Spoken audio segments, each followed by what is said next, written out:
Hi. M Nishad സംവിധാനം ചെയ്ത് 2024 പുറത്തിറങ്ങിയ ഒരു ഹാസ്യ ചിത്രത്തെ കുറിച്ചാണ് ഇന്ന് ഞാൻ പറയാൻ പോകുന്നത്. ചിത്രത്തിന്റെ പേര് അയ്യർ ഇൻ അറേബ്യ.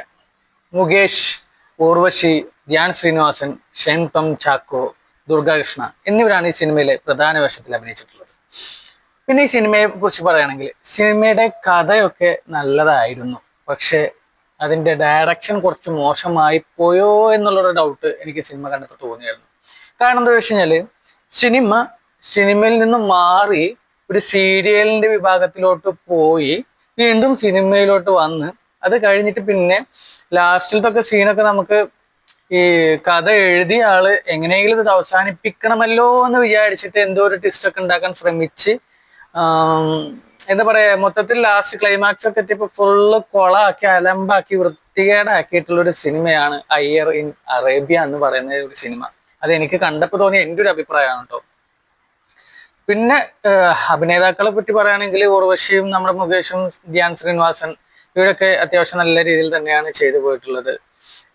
ദുർഗ കുറച്ച് ഒന്ന് ഓവറായി പോയോ എന്നുള്ളൊരു ചെറിയൊരു ഡൗട്ട് ഉണ്ട്. അതേപോലെ നമ്മുടെ അലൻസിയാർ ഉണ്ട്. അലൻസിയാർ ദുർഗയുടെ അച്ഛൻ, അതായത് ഉപ്പ ക്യാരക്ടറാണ് ചെയ്തിട്ടുള്ളത്. പിന്നെ നമ്മുടെ ജാഫർ ഇടുക്കി ഉണ്ട്. ഇവരൊക്കെ ചെറിയൊരു കുറച്ച് റോളൊക്കെ ആയിട്ട് വന്നിട്ട് പോകുന്ന ഒരു ക്യാരക്ടറൊക്കെ ഇതിൽ തന്നിട്ടുണ്ട്.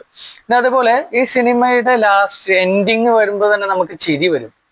ഒരു കാര്യമില്ലാതെ വെറുതെ മരുഭൂമിയിൽ കിടന്ന് കറങ്ങുന്ന കുറെ സീനുകളൊക്കെ ഉണ്ട്. അതും നല്ല സ്പോർട്സ് കാറൊക്കെ യൂസ് ചെയ്തിട്ട് മരുഭൂമിയിൽ കൂടെ ഒരു ചേസിങ്ങും കാര്യങ്ങളൊക്കെ. പിന്നെ നമ്മുടെ ഷെൻ ടോം ചാക്കോയുടെ എന്താ പറയുന്നതെന്ന് പോലും അദ്ദേഹം എന്താ പറയുന്നതെന്ന് പോലും മനസ്സിലാവുന്നില്ല. എന്ത് ഡയലോഗാണ് കുട്ടികൾ സംസാരിക്കുന്നതെന്ന് പോലും മനസ്സിലാവുന്നില്ല. ആ രീതിയിലുള്ള കുറച്ച് ഡയലോഗും പിന്നെ അങ്ങനെയുള്ള കുറച്ച് കാട്ടിക്കൂട്ടലും കാര്യങ്ങളൊക്കെ, പിന്നെ ലാസ്റ്റിൽ കുറെ ചേസിങ്, അങ്ങനെയൊക്കെയാണ് ഈ സിനിമ പോയിട്ടുള്ളത്.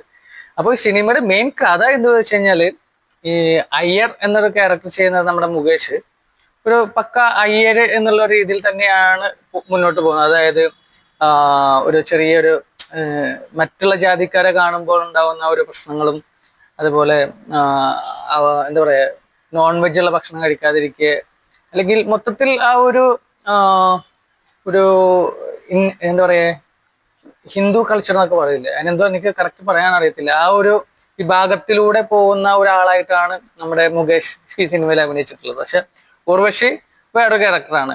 എല്ലാത്തിലും എല്ലാവരോടും സംസാരിച്ച് ഒരേ രീതിയിൽ ചിരിച്ചും കളിച്ചൊക്കെ പോകുന്ന ഒരു ക്യാരക്ടറൊക്കെയാണ് നമ്മുടെ ഊർവശിയുടേത്.